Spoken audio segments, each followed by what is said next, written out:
So let's begin by offering our respects to ISKCON founder Acharya and our preeminent Shiksha Guru, His Divine Grace, A.C. Bhaktivedanta Swami Srila Prabhupada. Prabhupada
Jai.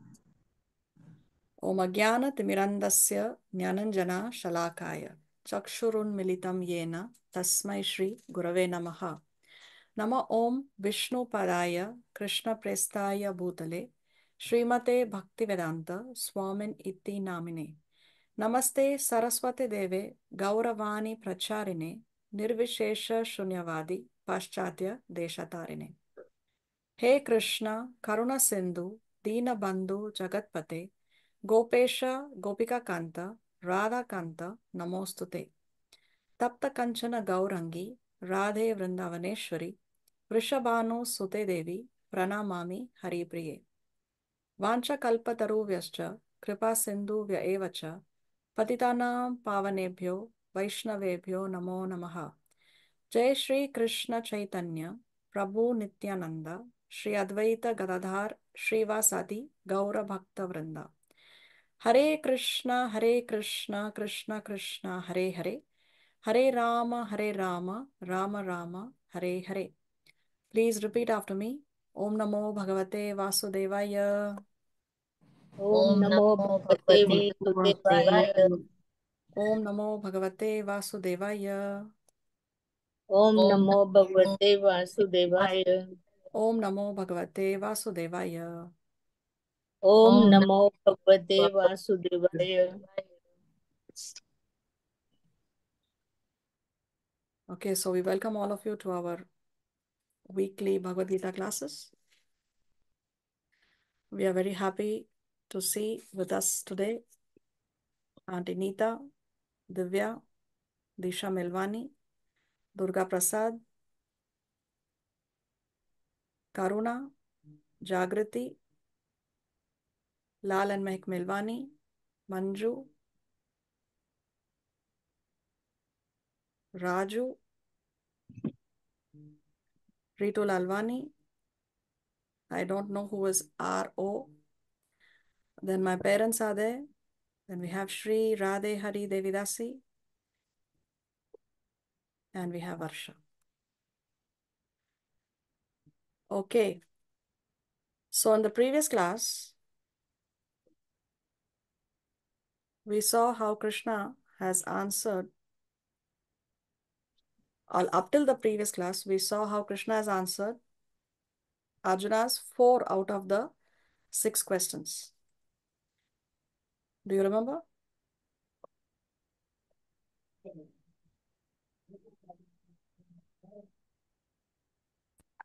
See, the chapter begins with Arjuna asking, About Prakriti, nature, Purusha, the enjoyer, the field, which is Kshetra, the knower of the field, which is Kshetragya, knowledge, Jnana, and object of knowledge, Jnaya. No? So out of that, Krishna has answered the last four. He is yet to answer Prakriti and Purusha. So in today's class, we will see Krishna explaining about these two inquiries of Arjuna. What is Prakriti? What is nature? Or what is material nature? And what is Purusha, the enjoyer? So who do you think is the enjoyer, Purusha? Based on all that we have studied so far. Krishna himself. Who? Krishna himself. Yes, Krishna himself. No, he is the supreme enjoyer. Are we also enjoyers?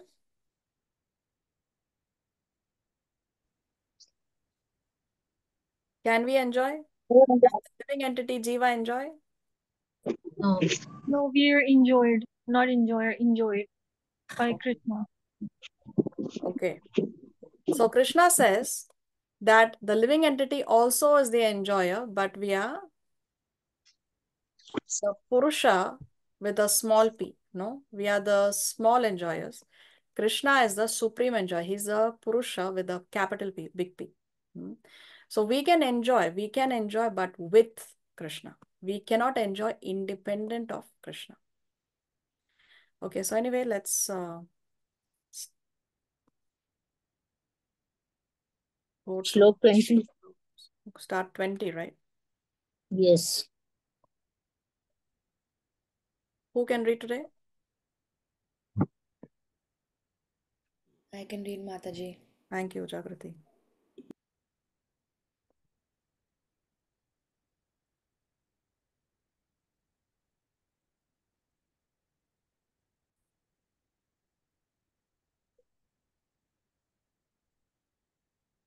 So this is the second last section of this chapter.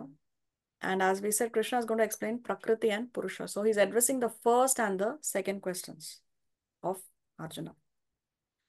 Let's hear the shloka.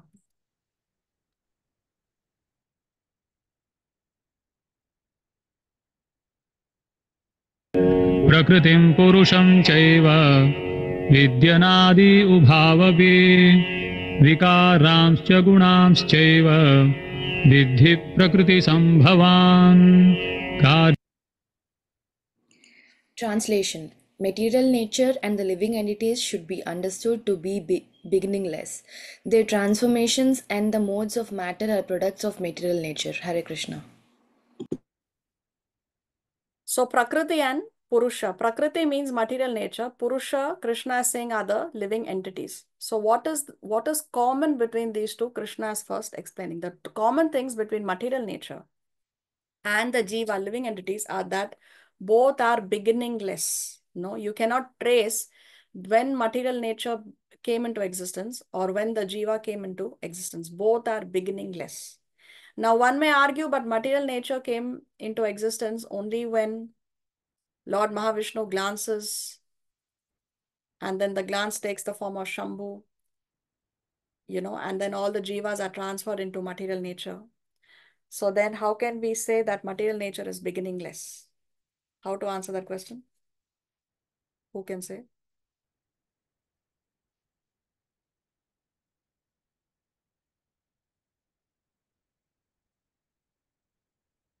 Is material nature existing only at that time?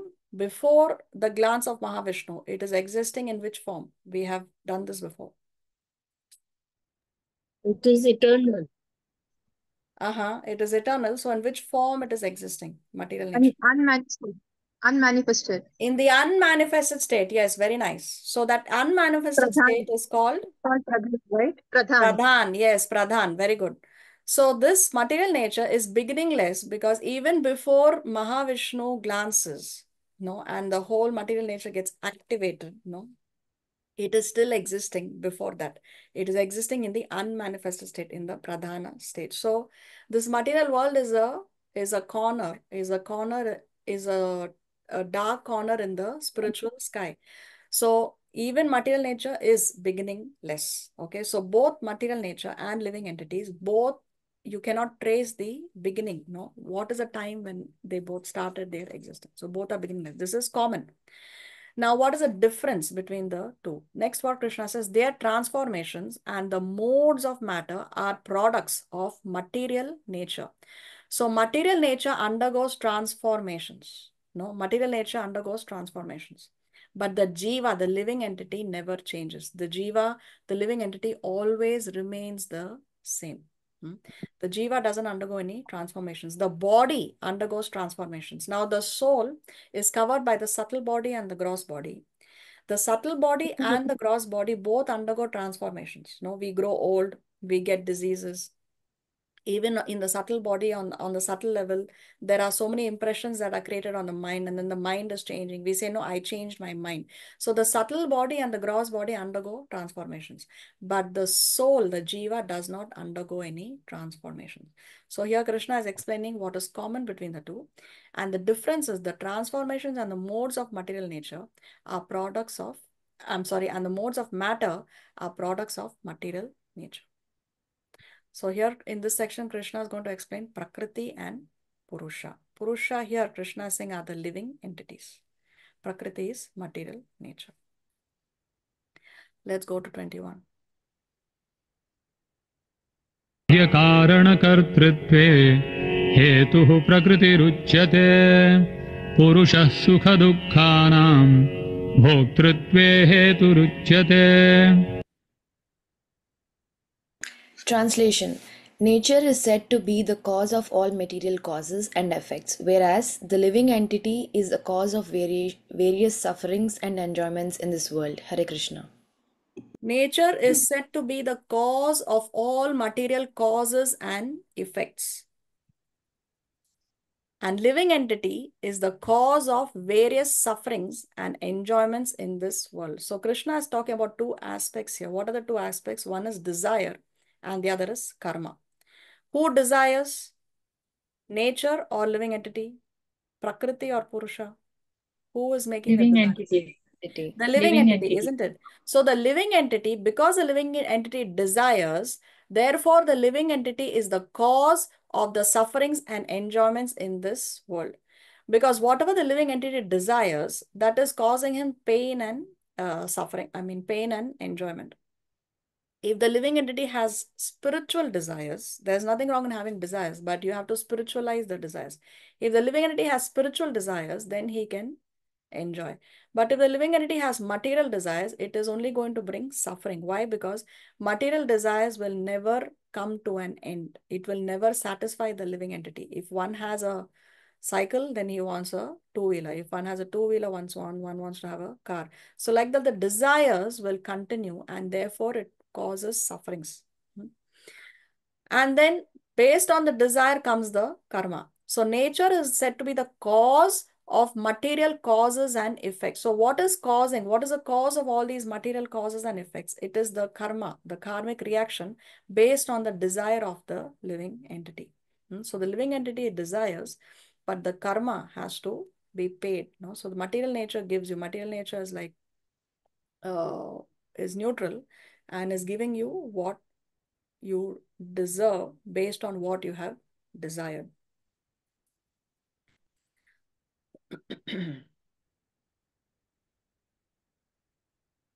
See some points from the purport. Different manifestations of body and senses among living entities are due to material nature. So material nature is creating these different bodies and senses. No, it's creating 8.4 million species. So there are 8.4 different kinds or varieties of bodies that are available to award to the jiva based on what the jiva desires. If the living entity has, for example, the desire to engage in eating without discrimination, eating that which is fit for human consumption, eats without discrimination, then what kind of a body the jiva is going to get?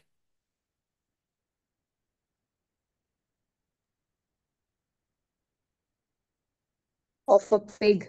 Of a pig, of a hog. Yes, because a hog eats without any discrimination. The hog even eats stool, isn't it? The hog enjoys stool. If a living species, if the living entity loves to pose without clothes in public places, no, or be printed in magazines and movies, wearing very little or no clothing at all, then what kind of a body the jiva is going to get in the next life? Tree. Tree. That of a tree, because a tree is in full public display without having any covering, isn't it? So like that, based on one's desires, there are different bodies and senses that are manifested by material nature. Brahma, Lord Brahma, he creates the different bodies, no? He creates the different bodies. Why? Why? Because a human body is not meant for such sense gratificatory activities. Human body is meant for tapasya. Human body is meant to realize God. But if one uses his human body in sense gratificatory activities, then fine. Then you will be awarded that body where you can enjoy the senses in that particular way. For that, you don't need a human body. So different bodies result in different happiness and distress. Conclusion, material happiness and distress are due to the body and not to himself, the soul as he is. So it doesn't matter if the soul is in the body of the pig, or the soul is in the body of the human being, or the soul is in the body of a devata also, even Lord Brahma. It does not change. The soul remains as it is. The soul does not undergo any transformations. So material happiness and distress are due to the body.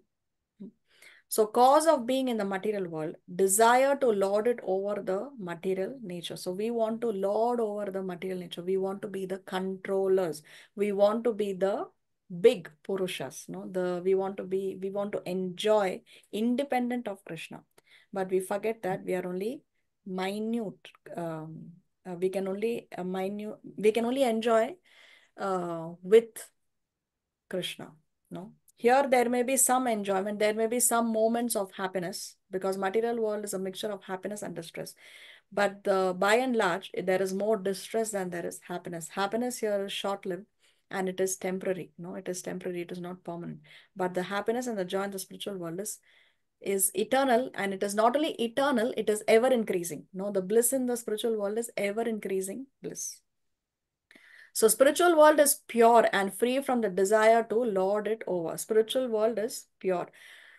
There is no space for any desire in the spiritual world to be able to be the controllers. No. So spiritual world is pure. As soon as there is any impurity in our consciousness, immediately we fall down and we come in the material world, because in the spiritual world there is no space for such thoughts. Then Srila Prabhupada explains, material world is a place of struggle, provides different residential quarters. So the body is a residential quarter for the soul. No, the soul is residing in that particular body. So there are different residential quarters that are provided, 8,400,000. Everyone is struggling to acquire different kinds of pleasures from the body. Body is the effect of senses, and senses are the instruments for gratifying the desires. So how do we gratify our desires? By using our senses. So the senses are the instruments for gratifying the desires. The living entity gets a body according to past desire and activity. So what kind of a body we are getting is based on two factors, based on what we desire and what we deserve. No, so what we deserve according to the kind of activities that we have engaged in. Now we may desire to have the body of Lord Brahma. No, I want to be Lord Brahma, but then I should also have the karmic backing for that. I should be also deserving it. No, I should have lived 100 of my lifetimes perfectly executing the varnashram system. Now on the other side, I may deserve it. I may have lived 100 lifetimes perfectly executing the varnashram dharma, but I may not desire it. So who's going to force me to do it? Just like how somebody may be a qualified surgeon to perform a transplant surgery. No, so he's qualified, he has the degrees, he has the practice required, but he does not want to perform the operation. So who's going to force him? On the other hand, one may want to perform an operation, one may want to perform a transplant surgery, but he is not qualified to do it. No, he has not studied for it. He does not have the required qualification. So then he's not going to be allowed to perform that surgery. So two things are very important, what we desire and what we deserve. So what kind of body we get is based on these two factors. Past desire and activity decide one's residential quarters. So the current body that we have, this body that we have, is because in the past we desired and we also deserved it. What we do right now is determining what is going to be our next body. So just imagine, one may lead a very successful life. One may be very materially successful. One may be the richest person. One may be the most beautiful. One may be the most intelligent also, no? But then if in the next life one is going to become cats and dogs, then what is so glorious about that lifetime? What is so glorious? So law of nature, once a body is attained, one comes under the laws of nature and behaves as a dog or a hog or a demigod. So yes, the soul does not change, but because then the soul is acquiring a body, then one is forced to behave according to the body that one has acquired. If that soul is in the body of a dog, then the dog is going to bark unnecessarily. No, if that soul is in the body of a hog, then that living entity is going to enjoy eating stool, right? If that soul is in the body of a demigod, then he has so many powers and extraordinary potencies. So, but whatever, doesn't matter what kind of a body one has, dog, hog, or demigod, the soul always accompanies us in all circumstances, in all the bodies. So that is how supremely merciful Krishna is. See this quote from the Srimad Bhagavatam. Lord Rishabdev told his sons, my dear boys, of all the living entities who have accepted material bodies in this world, one who has been awarded this human form should not work hard day and night simply for sense gratification, which is available even for dogs and hogs that eat stool.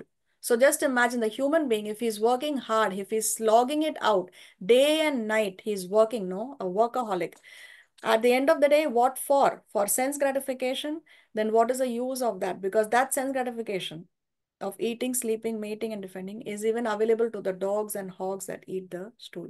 Now, we may be dining in fine restaurants, but we are only engaging in sense gratification, just as how the hogs are eating stool, even though they are eating stool, but they think that this is great, no? So we in a fine restaurant may think that, oh, this food is great, but the hog also that is eating stool is thinking, wow, this is great. So that sense gratification is available even for the dogs and hogs. One should engage in penance. So a human being should engage in penance, should engage in tapasya and austerity to attain the divine position of devotional service. So human body is meant for this. By such activity, one's heart is purified. So devotional service purifies the heart. And when one attains this position, he attains eternal blissful life, which is transcendental to material happiness and which continues forever. So this sense gratification, this happiness is not going to continue forever. But the happiness, the transcendental blissful life in the spiritual world will continue forever, continue forever. So unless we don't put ourselves in the fire of bhakti, purification will not happen. No, purification will not happen. See, heart is purified. So just as how gold has to be put in fire for purification, in the same way, we have to put ourselves in the fire of bhakti. Then purification will happen. When a person considers sense gratification the aim of life, he certainly becomes mad after materialistic living and engages in all kinds of sinful activity. He does not know that due to his past misdeeds, he has already received a body, which although temporary, is the cause of misery. So if we have a body that is causing us a lot of misery, maybe we have bad health, or maybe we are born in a slum area where even to get one good meal is a struggle, isn't it? So like that, different struggles are there. So if but we have no one else to blame but us, because that body that we have got is only because of what we deserve and what we desire. No, so intelligence is okay. We cannot change. I cannot change my suffering body to another body, no, to the body of a devata, for example. I cannot change that. But what I can do is I can use this current body to engage in devotional service so that I can get the best body, not a better body, but so that I can get the best body. What is the best body to get? What is the best body to get? Spiritual body. Spiritual body, yes, exactly. Spiritual body. So we can get better bodies, like the body of devatas are better than human bodies because there are more facilities, no. But what is the use? Because even the devatas, their lifetime only lasts so long. No, it lasts for extraordinary periods of time. But at the end of the day, it is going to come to an end. So the best body is to get a spiritual body. Actually, the living entity should not have taken on a material body, but he has been awarded the material body for sense gratification. So initially, we should have not taken only this material body. It was a mistake, no? It was a bad deal to accept this material body. But we have been awarded this body for sense gratification. Therefore, I think it is not befitting an intelligent man to involve himself again in the activities of sense gratification by which he perpetually gets material bodies one after another. See, sometimes we say, no, okay, you make a mistake once, but you learn from your mistake. But if you're repeating the mistake over and over and over again, then if you will call that person foolish, isn't it? Because he never learns from his mistakes. So such a person is foolish. So, okay, we made a mistake. We accepted this material body. But now we can learn from our mistake. No, we have to learn how many more lifetimes we are going to give to Maya. How many more lifetimes we are going to enjoy in sense gratification. When are we going to surrender to Krishna? So Prahlad Maharaj calls this as chewing the chewed. When we chew a bubble gum or we chew sugar cane, no, fresh sugar cane, when we are chewing it initially, that there is some juice, no, there is some enjoyment. But there is a point when there is no more juice coming out, and then we just throw it away. No more.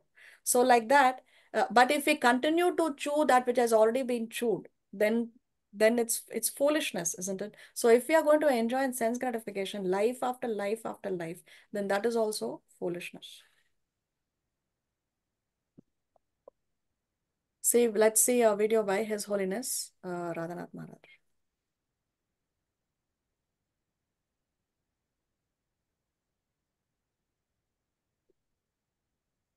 I remember once I was sitting here on the bank of the river Ganga, and up above me I looked into a cloudless sky,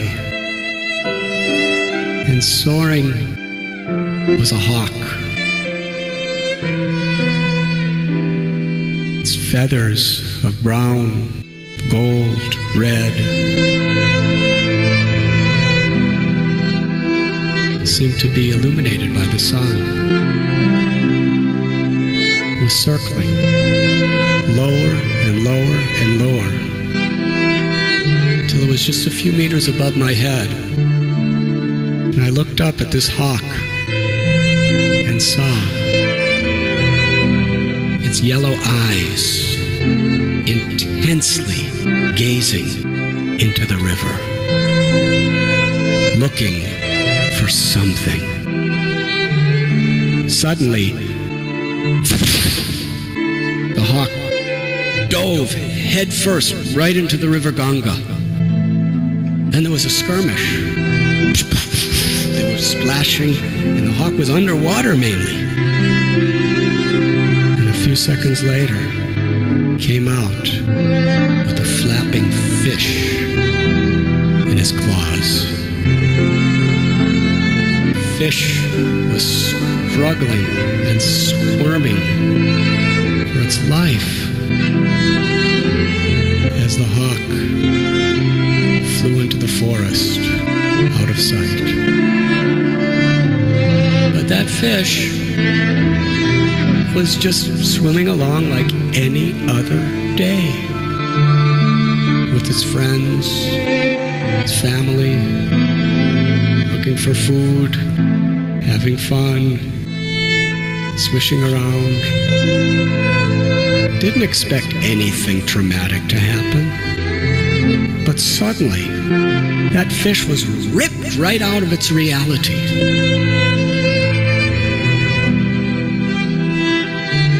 Away from everything it identified with. was about to die.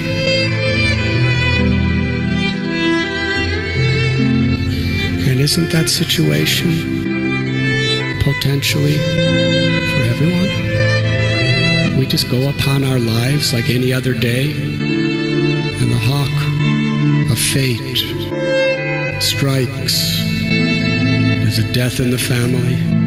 There's a traumatic experience, disease, or death itself.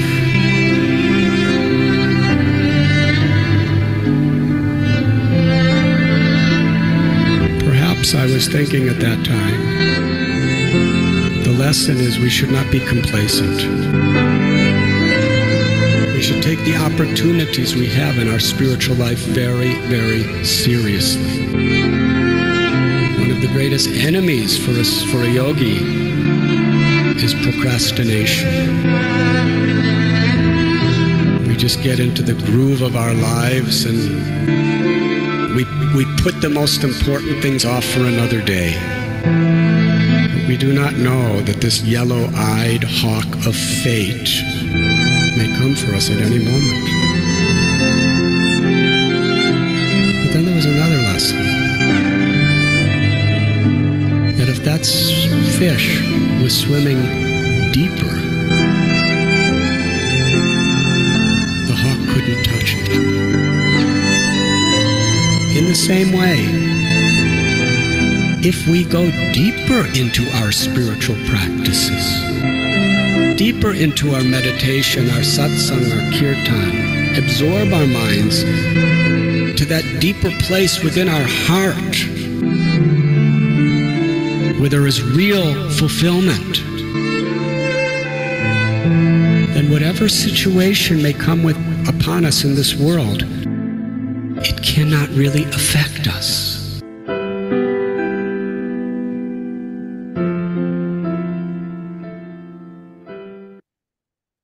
So what is the lesson we learned?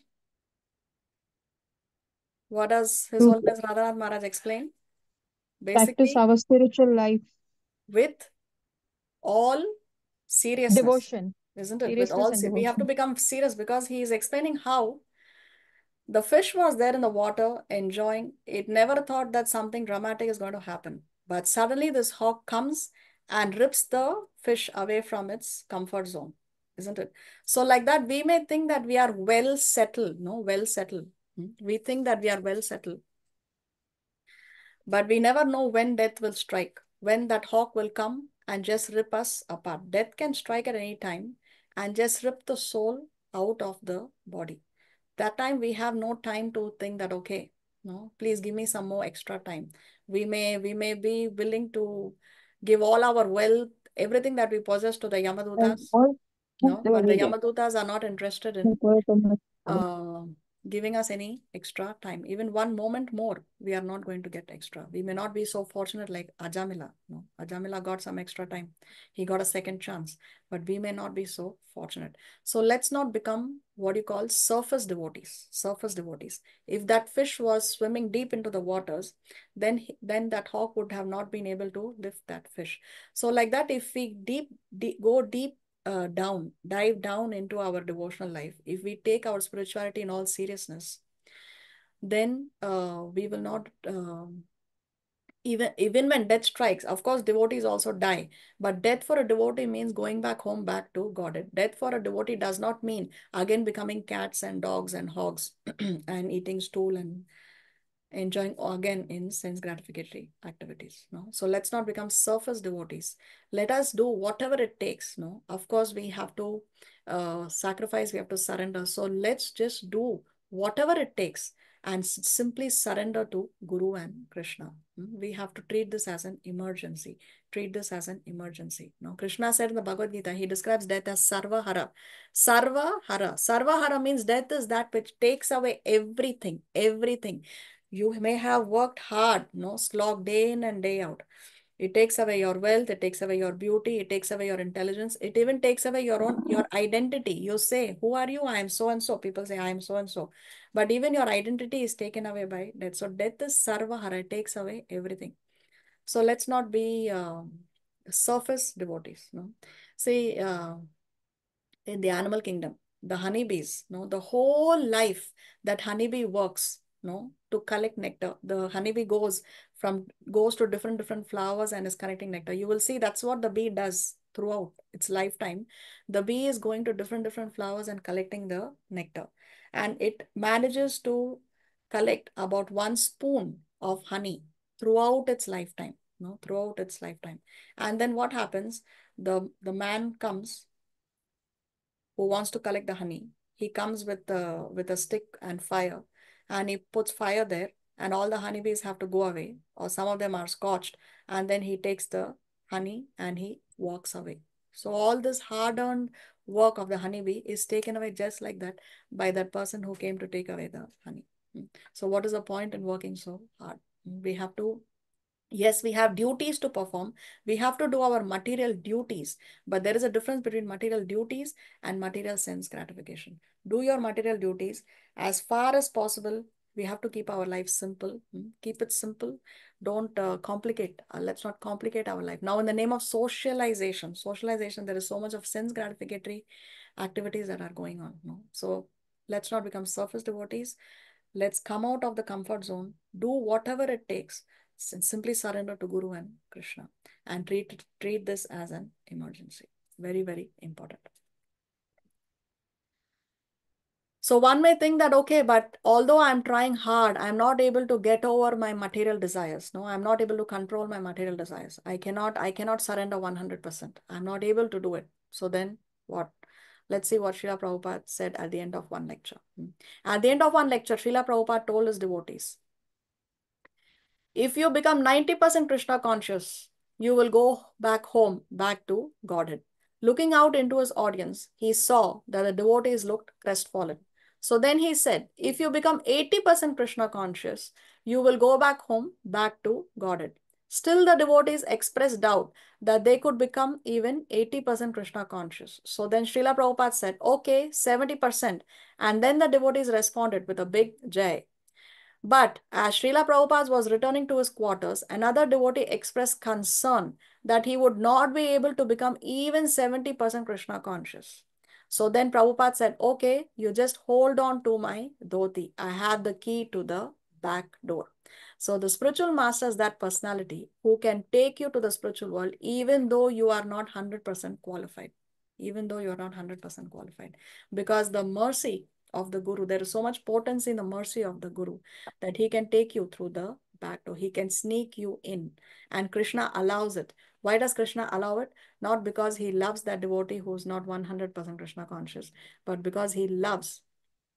Of course, Krishna loves everyone, but he loves the most his pure devotees. Remember, Krishna says, as you surrender unto me, I reward accordingly. So because a spiritual master is a pure devotee, Krishna wants to fulfill the desire of that pure devotee 100%. So because a pure devotee desires that his disciples go back home, back to Godhead, therefore Krishna will sanction it. Therefore Krishna will allow it. So spiritual master is that person who will let you in, even though you are not 100% Krishna conscious.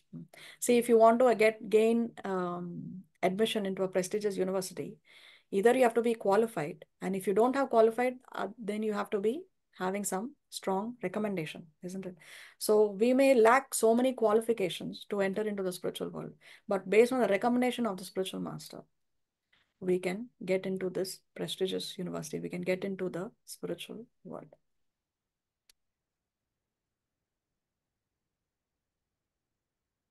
Let's go to 22.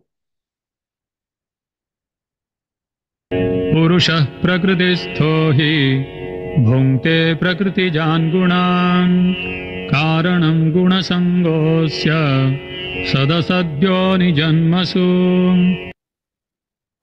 Translation. The living entity in material nature thus follows the ways of life, enjoying the three modes of nature. This is due to his association with that material nature. Thus he meets with good and evil among various species. Hare Krishna. So here Krishna is explaining how the living entity transmigrates to different bodies in this material world. So he's transmigrating following the ways of life, enjoying the three modes of material nature. So everything in this material world is a combination of the three modes of material nature: the mode of goodness, the mode of passion, and the mode of ignorance. Sattva guna, Rajoguna, and Tamoguna. This is due to his association with that material nature. So although the soul does not change, but because the soul is associating with nature from time immemorial, the soul is enveloped in the subtle body and the gross body. So the soul behaves, or the soul the living entity is engaging in sense gratificatory activities according to the body it has got. This is due to his association with that material nature.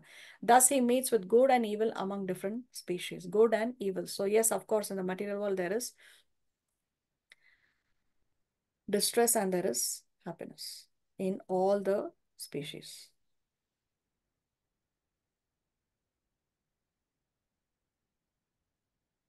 So material nature consists of three modes: goodness, passion, and ignorance. When the eternal living entity comes in contact with nature, he becomes conditioned by these modes. So that's why the living entities here are called as conditioned. We are conditioned by the three modes of material nature.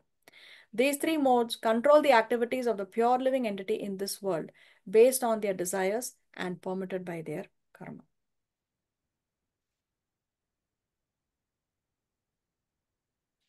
So how many different kinds of bodies are there?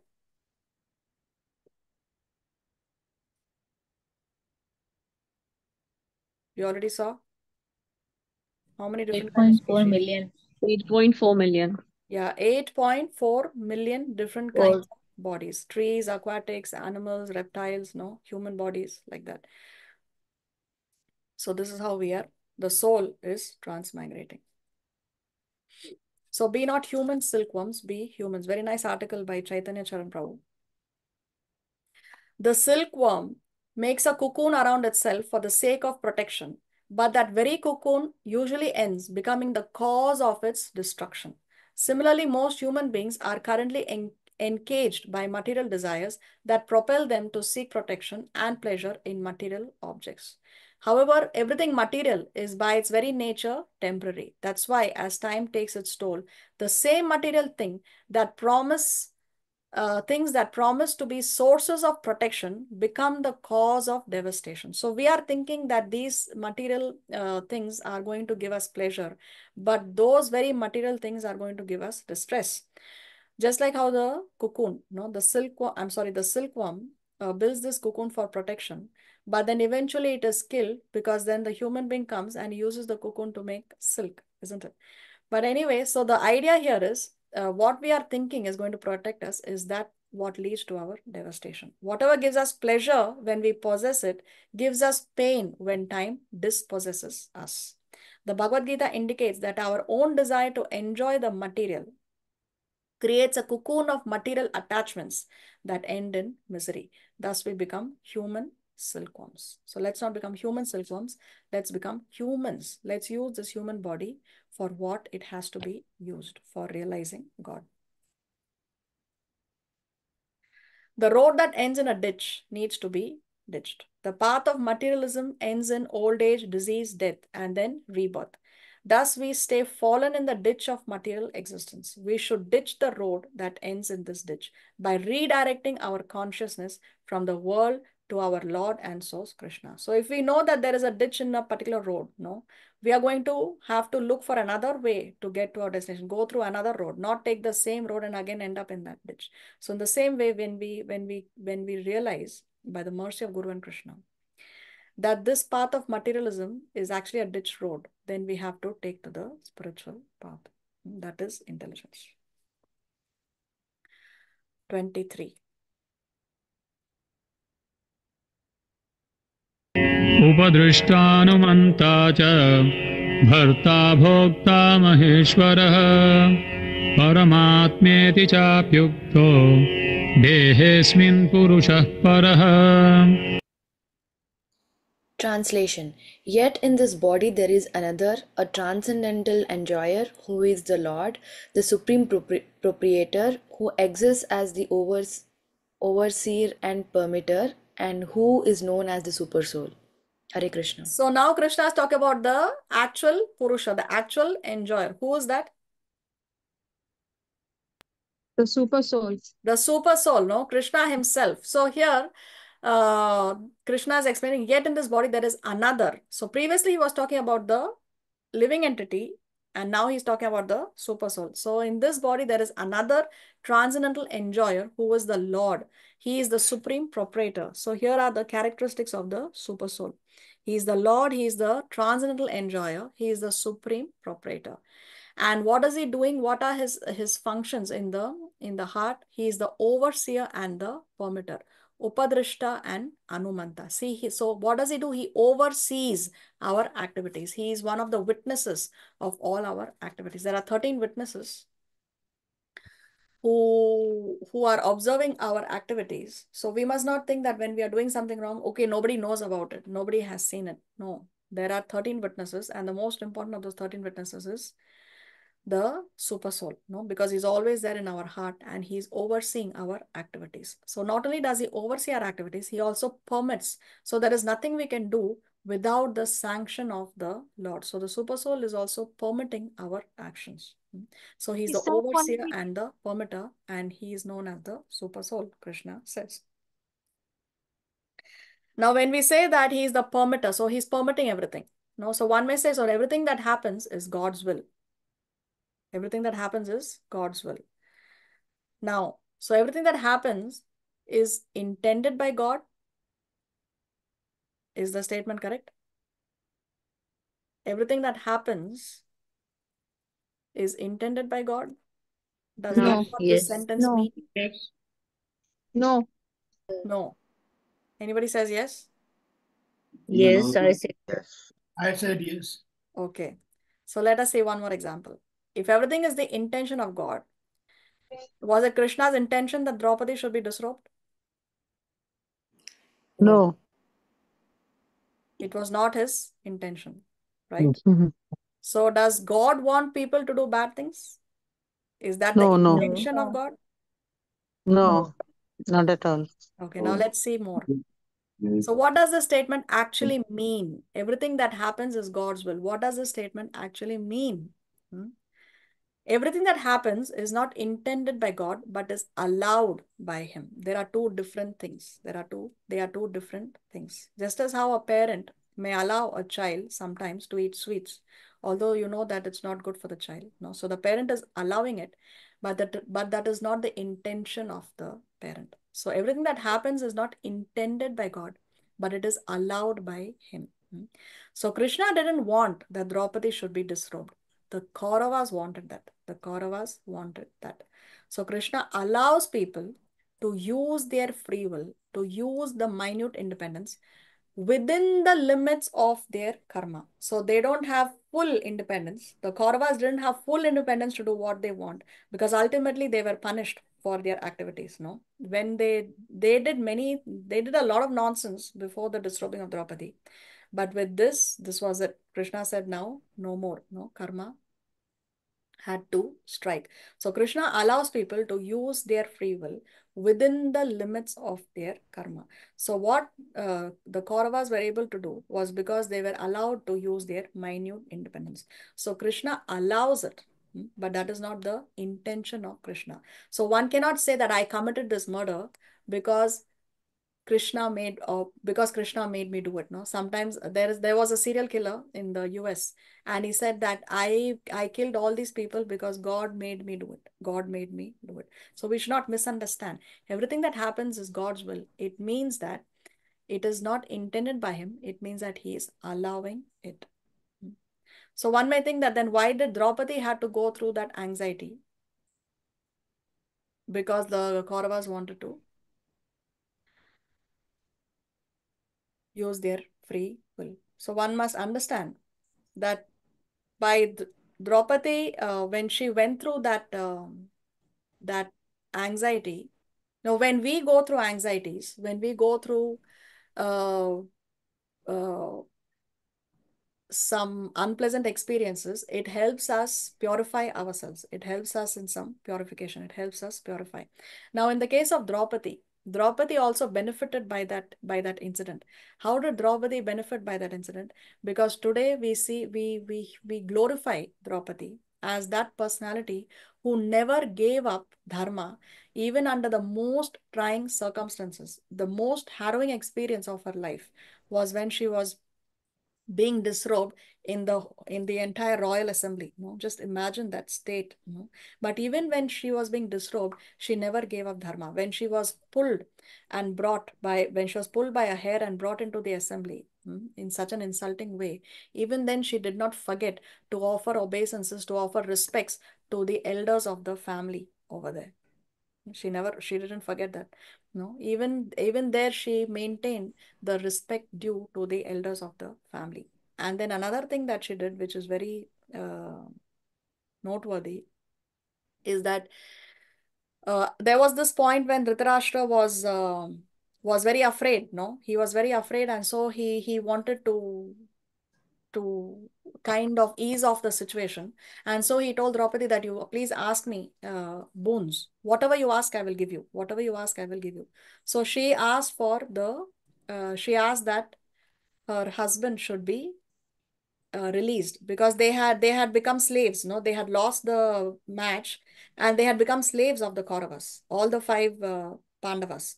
So she asked that her husband should be released, and she asked for the release of which of her five husbands? Arjuna. Arjuna. Yudhishthir, isn't it? She asked for the release of Yudhishthir because he is the eldest of the five brothers. No, so she maintained the respect of Yudhishthir. Yudhishthir was that same husband who actually gambled her away. No, it was not Yudhishthir who won her Swayamvar also. It was Arjuna who won her Swayamvar. No? So she didn't ask for the release of Arjuna or any other of the Pandavas. She asked for the release of Yudhishthir. So even at that situation, she did the right thing. She did the right thing. And it was she who restored the glories of her husbands because her husbands had lost everything.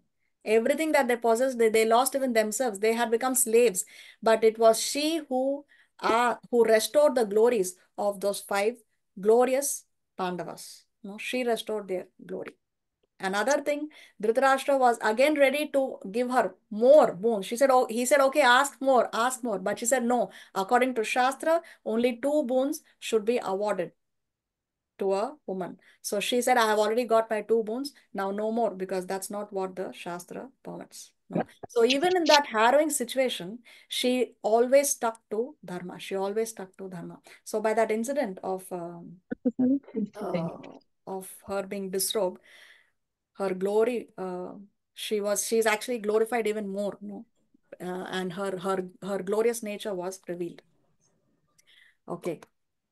So Krishna's purpose is not to catch us when we do wrong, but to catch us when we fall. So we discuss how the super soul is also the overseer. He's not only permitting, but he also is seeing what we are doing. So why is Krishna doing that? Is he trying to catch us when we do wrong? What is his intention? No.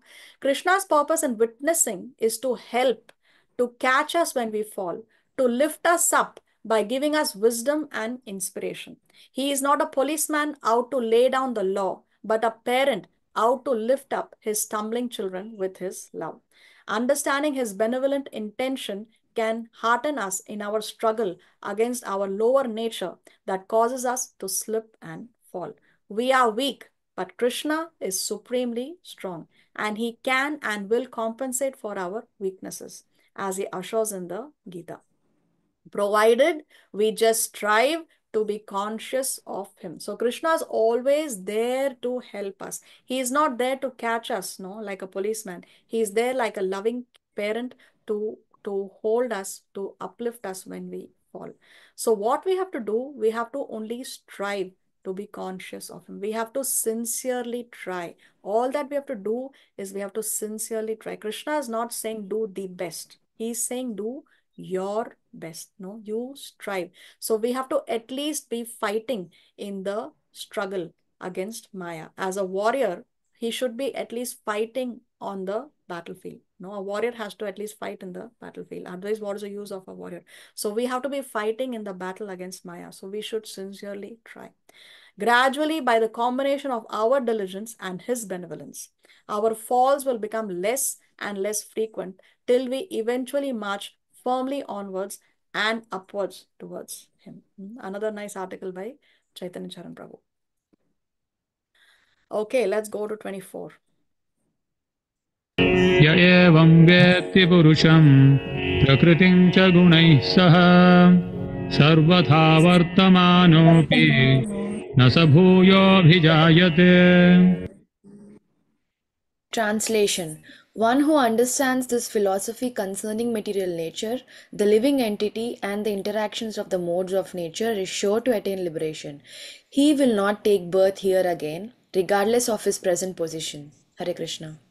So what is the result of getting this knowledge that which Krishna has explained? No, in this chapter, Krishna says, if you understand this philosophy concerning material nature, living entity, and the interaction of the modes of nature, what is the result of that? You are sure to attain liberation, Krishna says. So such a person will not take birth here again, regardless of the present position. No, one may be the most fallen, one may be the most rotten. But if one can understand this philosophy, then one is sure to attain liberation. Why? Because if you are tied up, no, if you are knotted up and you want to remove the knots of that rope that are binding you, you have to understand how that rope is intertwining with each other in order to unlock it. You need to understand the lock mechanism of the lock to be able to open the lock. So therefore, if we understand this philosophy, then we are sure to attain liberation. Then we can open that lock that's binding us. 25. ध्यानेनात्मनि पश्यन्ति केचिदात्मानमात्मना अन्ये साङ्ख्येन योगेन कर्मयोगेन चापरे. Translation. Some perceive the super soul within themselves through meditation, others through the cultivation of knowledge, and still others through working without fruitive desires. Hare Krishna. So one may ask, okay, Krishna in the previous verse, he says that if you understand this knowledge, no, if you understand this philosophy, then you can attain liberation. So one may ask that if there is there any other way by which we can attain the same result? So Krishna says, yes, you can attain the same result by what? By perceiving the super soul within themselves through meditation. So which yoga system is this? Jnana, dhyana, karma? Jnana Yoga. No. Perceiving the super soul within themselves through meditation is jnana or dhyana or karma. Dhyana Yoga. Dhyana yoga. Others through the cultivation of knowledge. Now this is Jnana Yoga. yes. And still others through working without fruitive results is This is Bhakti yoga. Karma. karma yoga. Karma No? Yoga. Working without fruitive desires is giving the results. But if you give the results to Krishna, then it is bhakti yoga. But if you don't give the results to Krishna, then it is karma yoga. So Krishna is saying you can attain the same through jnana yoga, through dhyana yoga, jnana yoga, and through karma yoga also. Now, if you cannot do even this, then is there any chance? Let's see what Krishna says next. अन्ये त्वेवमजानन्तः श्रुत्वान्येभ्यः उपासते तेऽपि चातितरन्त्येव मृत्युं श्रुतिपरायणाः.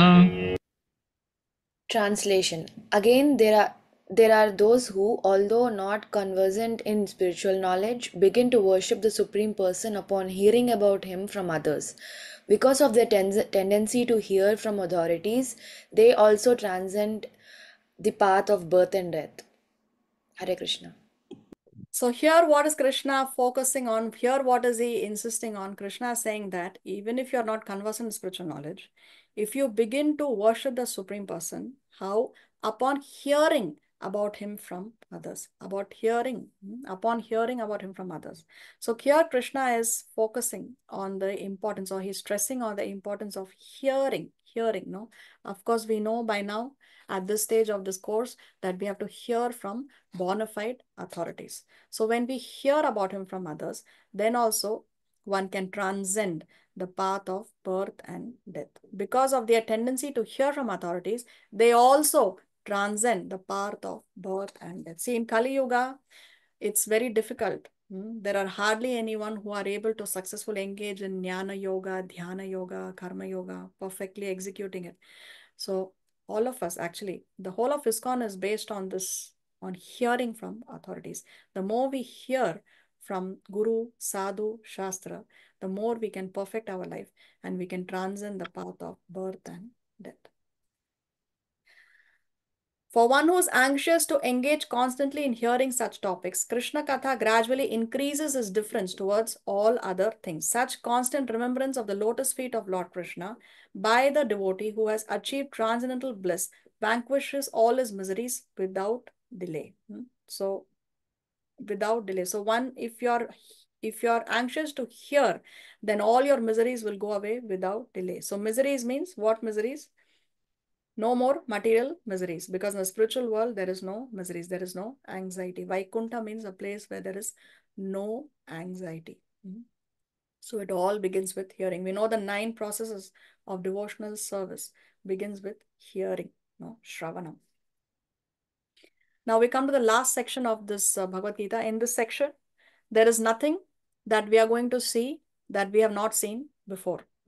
This is like a summary of what we have already seen. So let us do our revision. 27.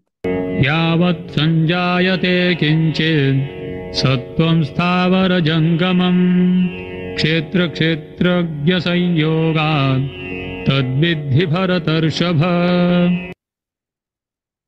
Translation. O chief of Bharatas, know that whatever you see in existence, both the moving and the non-moving, is only a combination of the field of activities and the knower of the field. Hare Krishna. So Krishna is saying that everything that you see is only a combination of 2 things. What is it? The field of activities and the knower of the field of activities is a combination of the Kshetra and the Kshetragya.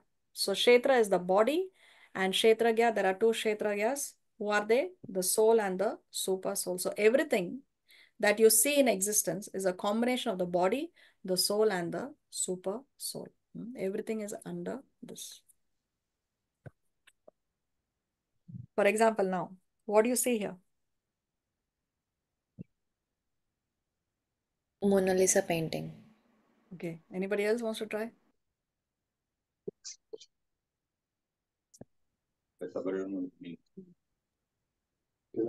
What is this?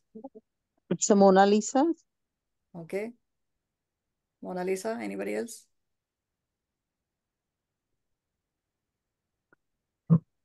Okay, now if I say that any painting is nothing but a combination of 3 things. So actually this painting, which we know by the name Mona Lisa, is actually nothing but a combination of 3 basic colors. The soul, colors. the super Yes, soul, colors. and the It's a combination of 3 basic colors. No, so any painting, including Mona Lisa, is nothing but a permutation of 3 basic colors. So like that, everything in this material world is a permutation of the 3 modes of material nature. So the combination of 3 basic colors gives us infinite depictions. So many paintings, everything is nothing but a combination of 3 basic colors. In the same way, the combination and permutation of the 3 modes of material nature gives rise to infinite desires. No? So many desires. And to suit all those desires, then we have 8,400,000 different kinds of bodies are created. 28. समं सर्वेषु भूतेषु तिष्ठन्तं परमेश्वरं विनश्यत्स्व विनश्यन्तं यः पश्यति स पश्यति. Translation. One who sees the super soul accompanying the individual soul in all bodies, and who understands that neither the soul nor the super soul within the destructible body is ever destroyed, actually sees.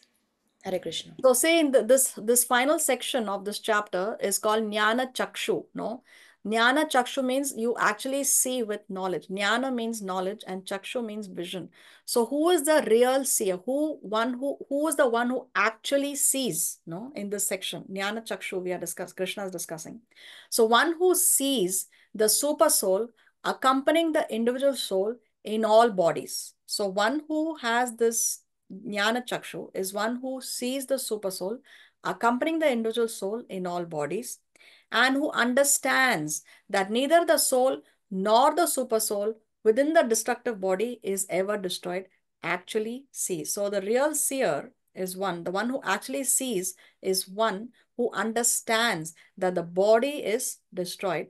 But within the body is we have soul and the super soul.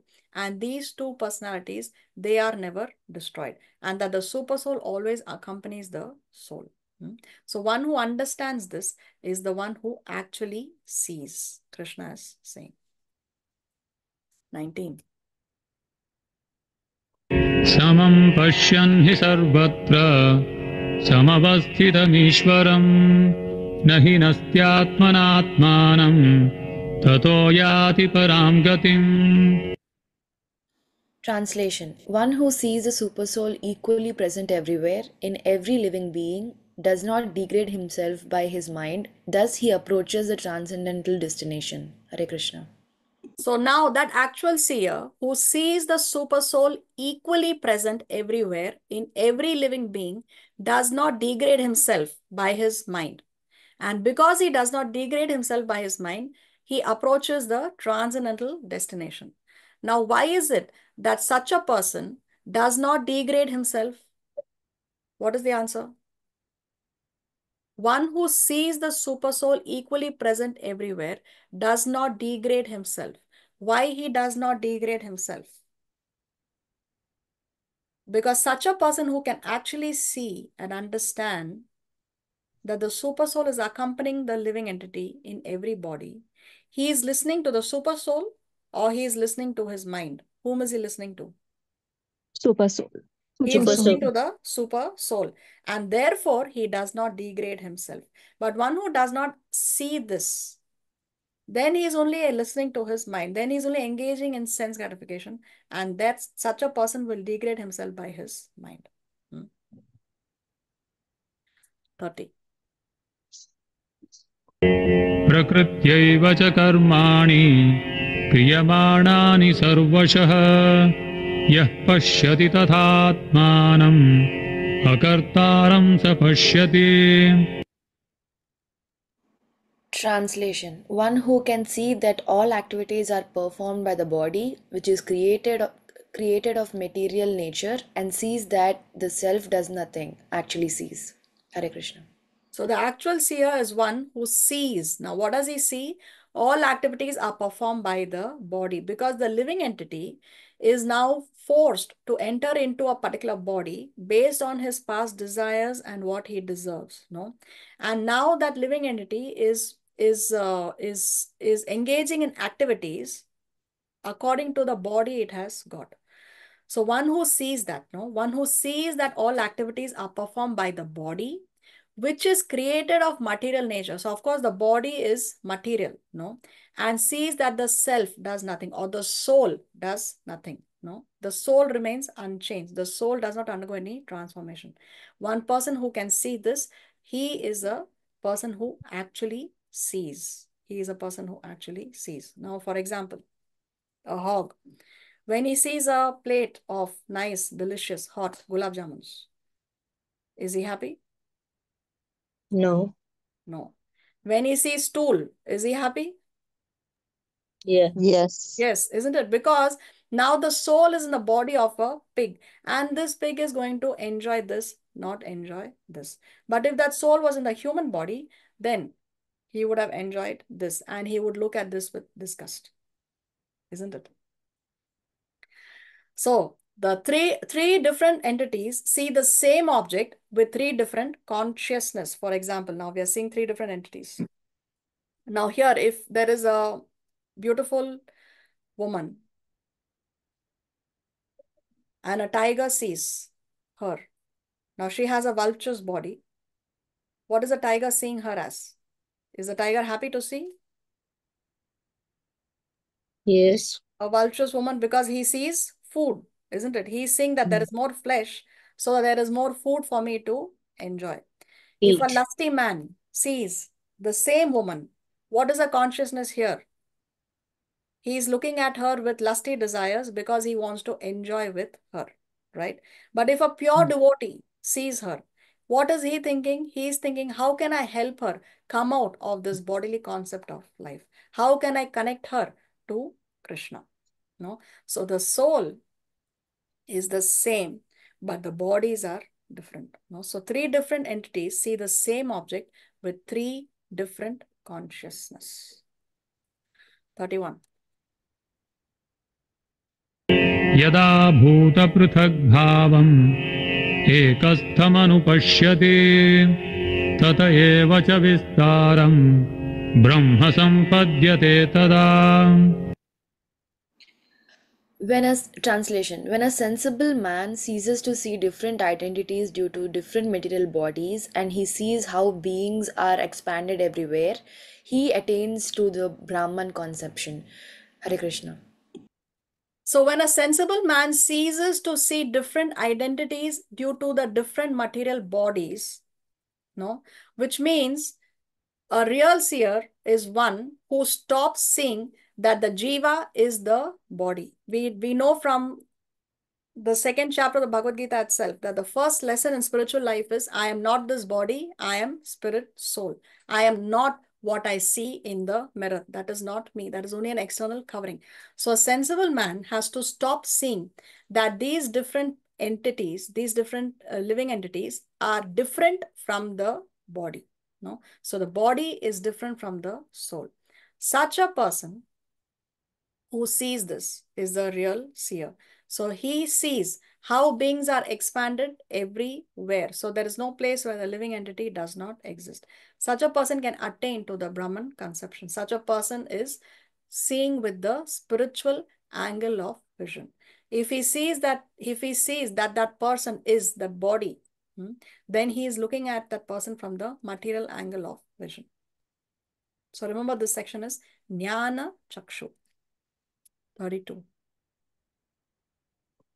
अनादित्वान् निर्गुणत्वात् परमात्मायमव्ययः शरीरस्थोऽपि कौन्तेय न करोति न लिप्यते.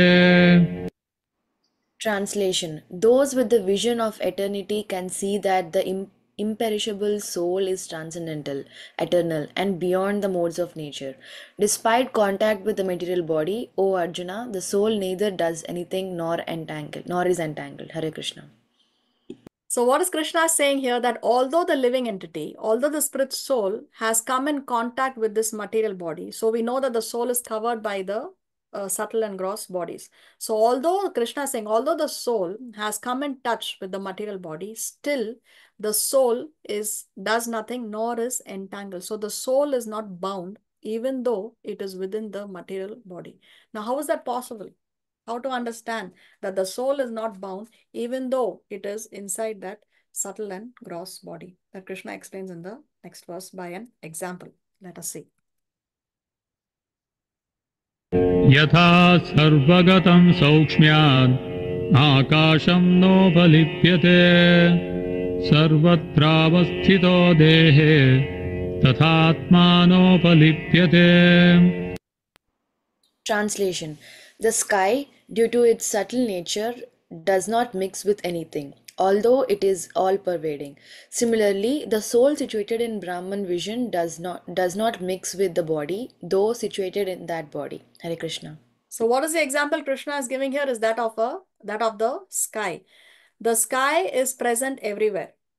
But still the sky is not mixing with everything. The sky still remains the sky. The sky is not getting mixed with anything else, although it is pervading everywhere. So in the same way, Krishna is saying, the soul does not mix with the body, though situated in that body. The soul still continues to remain completely spiritual, although it is situated in a material body. So this is the example Krishna is giving. 34. यथा प्रकाशयत्येकः कृत्स्नं लोकमिमं रविः क्षेत्रं क्षेत्री तथा कृत्स्नं प्रकाशयति Bharat. Translation. O son of Bharata, as the sun alone illuminates all this universe, so does the living entity, one within the body, illuminates the entire body by consciousness. Hare Krishna. So Krishna is explaining the same point now by giving the example of the sun. Previously he gave the example of the sky. Now he's giving the example of the sun. So what is Krishna saying? Just as how the sun is illuminating all the universe, but is not getting mixed with the universe, in the same way, the living entity, the soul, is illuminating the entire body by consciousness. So we know as long as the soul is present in the body, we are conscious. Once the soul leaves the body is a dead body, isn't it? Dead So body. the soul is illuminating the entire body by consciousness, just as how the sun is illuminating the entire universe.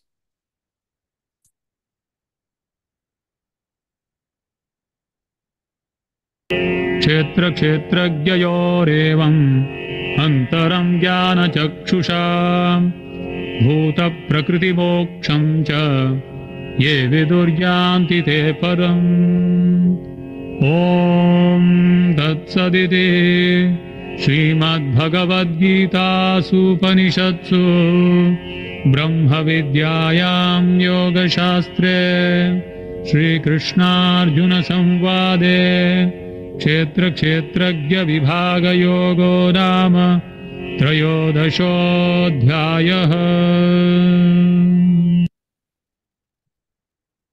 Translation: Those who see with eyes of knowledge the difference between the body and the knower of the body, and can also understand the process of liberation from bondage in material nature, attain to the supreme goal. Hare Krishna. So this is a one-verse summary of the chapter that Krishna is giving. What is he saying? What is the title of the chapter, by the way? It's the nature and enjoyer of the consciousness. Yes, nature, enjoyer, and consciousness. So what is Krishna saying here? Those who see with eyes of knowledge, jnana chakshu, what do they see? The difference between the body and the knower of the body, and can understand the process of liberation from bondage in material nature, they can attain to the supreme goal. So the title is nature, enjoyer, and consciousness. So what is nature here? Kshetra. No, Kshetra, not Kshetra. Nature. Um,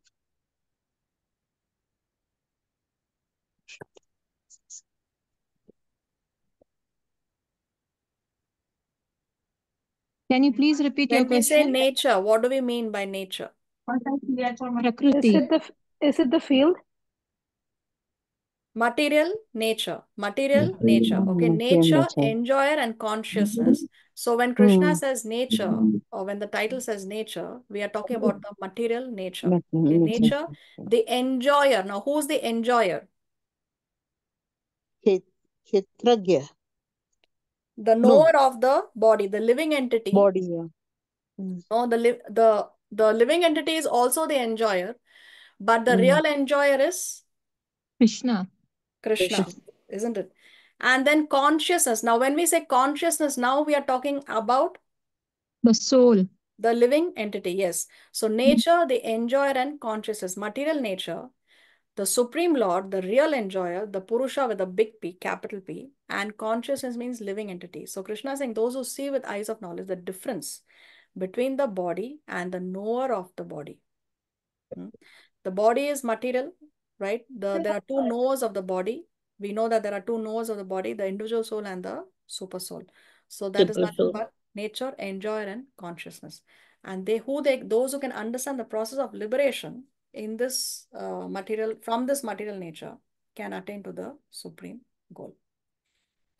So with this, by the mercy of Sri Guru and Sri Krishna, we come to the end of this particular chapter. When I share the slides in the group, you can see these chapter summaries. But I want to discuss, okay, let's see the summary by Srila Prabhupada. The purport of this 13th chapter is that one should know the distinction between the body, the owner of the body, and the super soul. Super One should soul. recognize the process of liberation as described in verses 8 through 12. Then one can go on to the supreme destination. Srila Prabhupada ki Jai. Yeah. Okay, now let's discuss one point, actually 2 points.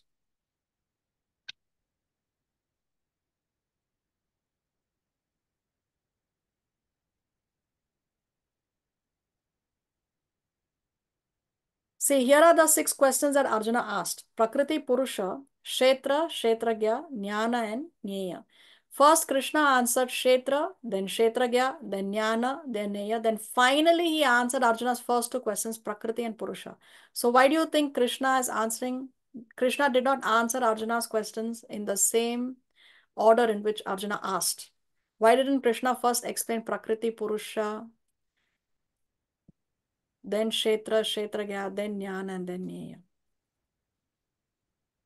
Because knowing the other 4, we can know the other 2. Knowing the other 4, all 4? We can come to know at least the Kshetra and Kshetragya, and then we can come to the other ones. Exactly. First of all, we need to understand Kshetra and Kshetragya. We first have to understand the difference between the body and the soul. That is the basics of spiritual knowledge. No, if we don't understand who are we, if we don't understand that we are the spirit soul, then how can we understand what is Prakriti? How can we understand material nature? How can we understand what is knowledge? How can we understand the object of knowledge? How can we understand God? First of all, we have to understand who are we. No, that is the first lesson of spiritual life, that I am not this body, I am spirit soul. So if we don't understand our own identity, then we cannot understand anything else in our spiritual life. So therefore, Krishna first explains the body and the soul. So we know there are 2 Kshetragyas, the living entity and the super soul. So first you have to understand the difference between the body and the soul. Therefore, Krishna first explains Kshetra and the Kshetragya. Now, another thing that I would like to share with you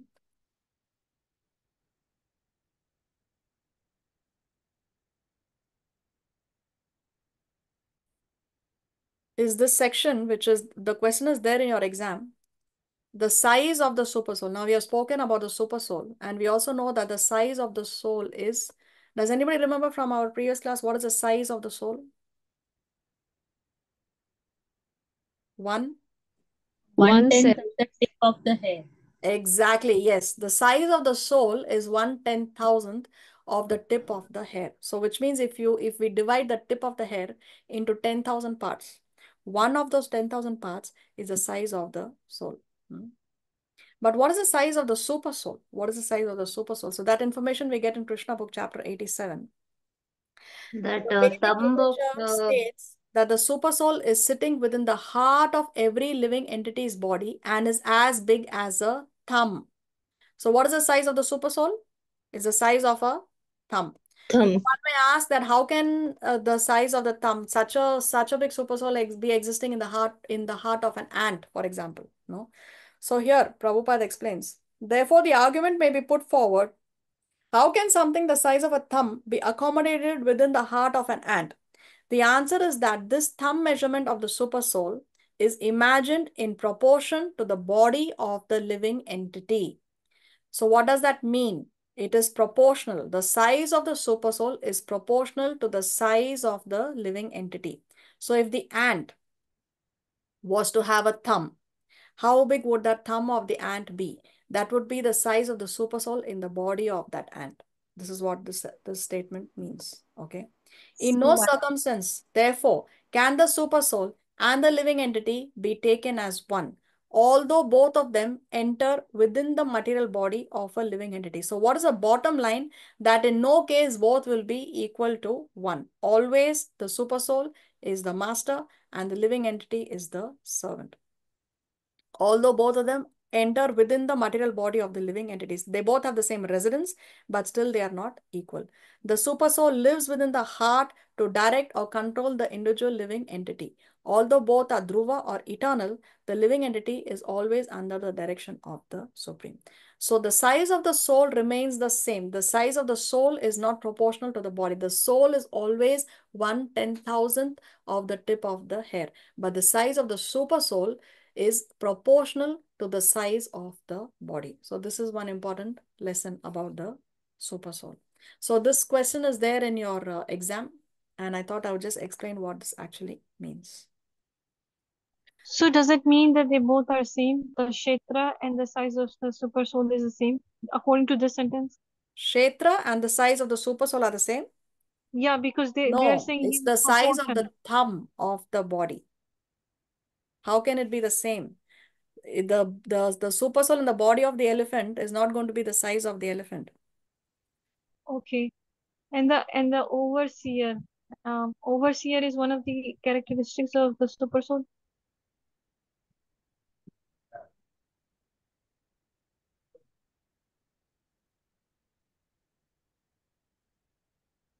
Let me go to the verse.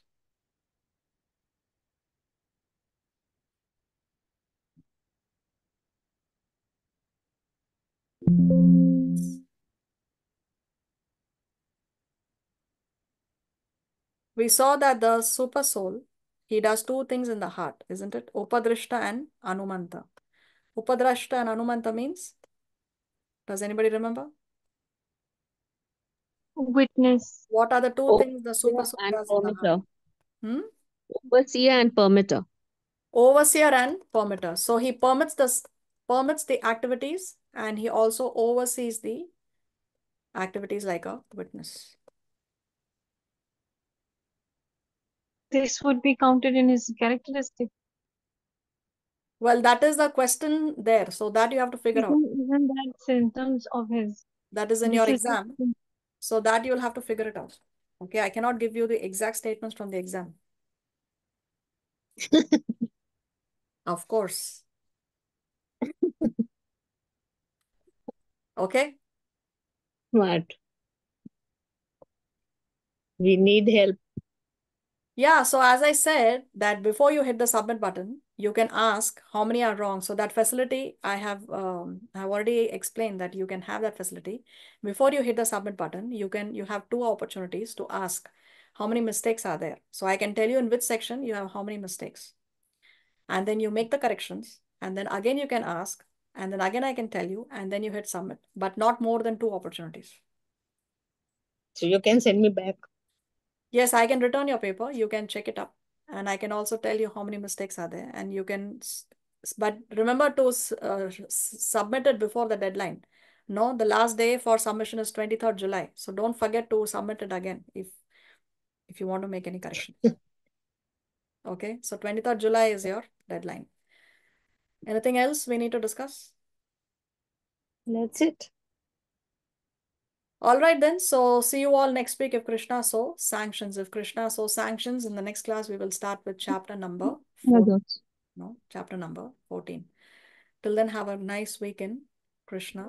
Take care of yourself. Thank you very much. Vancha kalpatarubhyascha kripa sindhu vyayevacha patitanam pavanebhyo vaishnavebhyo namo namaha. Srila Prabhupada ki jai. Srimad Bhagavad Gita ki jai. Jai. Hare Krishna. Hare Krishna. Thank you. Krishna. Hare Krishna. Hare Krishna. Thank you. Hare Krishna. Hare Krishna. Hare Krishna, Mataji. Hare Krishna. Madhavi, there's a question in the chat. Which is, let me see. How can an animal that can't think is able to desire for its next material body? Okay. So an animal does not think or have an animal does not take karma. No. So once one is an animal life, animal body, one is only transmigrating from one to the other, to the other, to the other, to the other. So one is transmigrating through all these different bodies. The animal, the tiger, for example, does not think that I want to eat flesh, but I should be vegetarian. So no, it's not like that. No, the tiger does not take the karma for eating animals. That is only in the human body. That is only in the human body that our desires take us to the next body. But the animals are only transmigrating from one body to the other. Then how can an animal that can't? Okay, same question. So does that answer your question, Gayatri? Okay. Anything else? Madhavi, I have just one question. When you were explaining that about Draupadi, that Krishnaji, he sanctions everything that we do, good or bad, right? Yes, within the framework of our karma. Within the framework of our karma. If we have that karma for it, if we have that kind of balance, then yes. What do you mean balance? I don't understand. Like people who, kill other people, who rape people, who do those kind of things. So that's Krishna sanctioning them and letting them do what they want to do? He's sanctioning them. He's sanctioning the activity, but he's not forgiving them for that activity. He's sanctioning it. because that living entity has done some punya karmas to gain some power and some potency in this lifetime to be able to do those kind of activities. But still that person has to pay for that action. If he commits a murder, he has to pay for that action, pay for that murder that he's committing. And the person who's being murdered, now you can say that, but then because this person has gained that, within that framework of his karma, he was able to perform that murder. No, the Lord sanctioned it. So the person who's being murdered, why does he have to pay the price for it? Well, what happens is that person who's being murdered is actually also paying a past karma. Maybe he murdered somebody in his previous lifetime, or he murdered the same person in his previous lifetime. So what Krishna does is he makes the two things coincide: the desire of this living entity to commit the murder, and that living entity who is being murdered, he has to pay off his past karma. So he makes the two things coincide. Okay. So then that would be for everybody, right? Everybody who's being killed, who's been murdered, who's been raped. Yes, it applies for everyone. It applies for everyone. So if we are suffering, if somebody is causing me some anxiety, or if he's making me suffer, I cannot blame that person. I have to blame my own karma for it. Yes. But another thing, like you said, okay, Krishna will not forget the karma that they're doing, like killing somebody. They'll kill somebody, they'll get punished by the police or whatever. Yeah, but hold on. If he surrenders to Krishna, then everything is forgotten. Then everything is overwritten. That's why Krishna says, Sarva dharmam parityaja, maham ekam sharanam vraja. Surrender abandon all varieties of religion and simply surrender unto me. Aham tvam sarva papebhyo. I take away all your past sinful reactions. So whatever murders one may have performed the most abominable sinful activities. But if he surrenders to Krishna, then everything is written off. Everything is forgotten. Now you can continue with your question. Not that Krishna never forgives.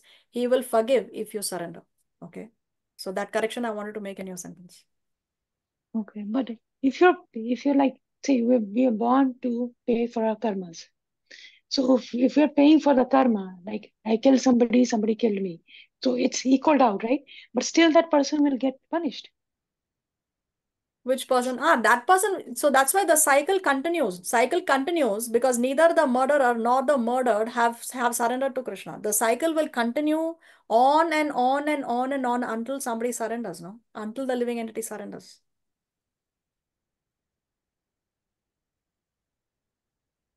No, I was confused.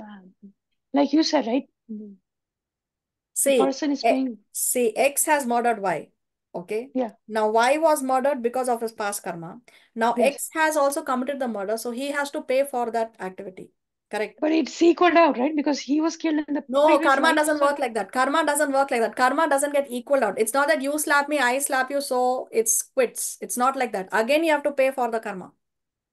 It's not like that. You cannot call it quits. It's not, karma doesn't get negated. Still you have to again pay for that karma. It's not equaled out. That's not how the law of karma works.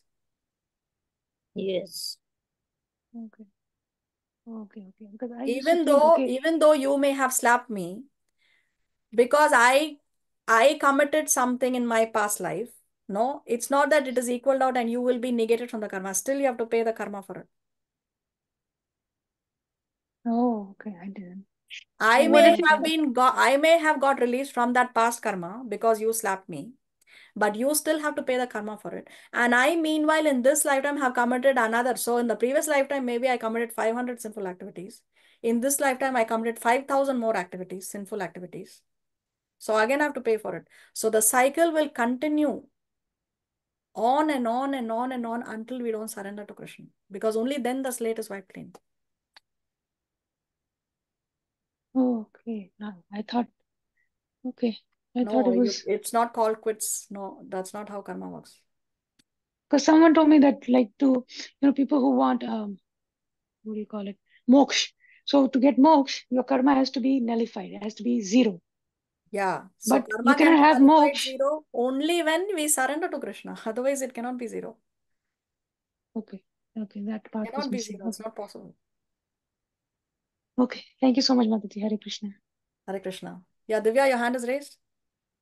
Hare Krishna, Mataji. Hare Krishna. I have a question. Yes. Is it true that even the Devtas long to have the human body so that they can glorify the Lord? Yes, most definitely. Not so that they can glorify the Lord, so that they can get the opportunity, because human body in Kali Yuga especially is most ideal to perform devotional service. Now, one can perform devotional service even in Swarga, where the Devatas are residing. Devatas reside in Swarga Loka. One can perform devotional service. It is possible, but it is not plausible. Not plausible because there is so much facility for sense enjoyment that one tends to forget Krishna. The tendency is there. See, when one is very rich and very, very comfortable, then one tends to forget Krishna. When one undergoes a little bit of suffering, also a little bit of anxiety, immediately we will remember God, isn't it? So because this material world is a place of happiness and distress, no, and in Kali Yuga, it is greatly simplified, the process of going back home, back to Godhead. Therefore, yes, the Devatas, they want to have a human birth in this on these earthly planets, which is a combination of distress and happiness, and especially in Kali Yuga. The problem with Swarga Loka is there is so much facility for sense gratification that one tends to forget Krishna. And even in the hellish planets, the suffering is so much, it is so very terrible, it is so extreme, it's so painful that there also the tendency is to not remember Krishna. But here, because it's a balance of happiness and distress, no, little bit of happiness, little bit of distress, it is the most ideal place for engaging in devotional service. But that doesn't mean that one cannot, one can, no. Devotional service is free from any restrictions of time, place, or circumstances. One can perform devotional service anywhere, anytime, any place. So it is possible, but not so plausible. Okay. Thank you. Hare Krishna. You're welcome. Anything else?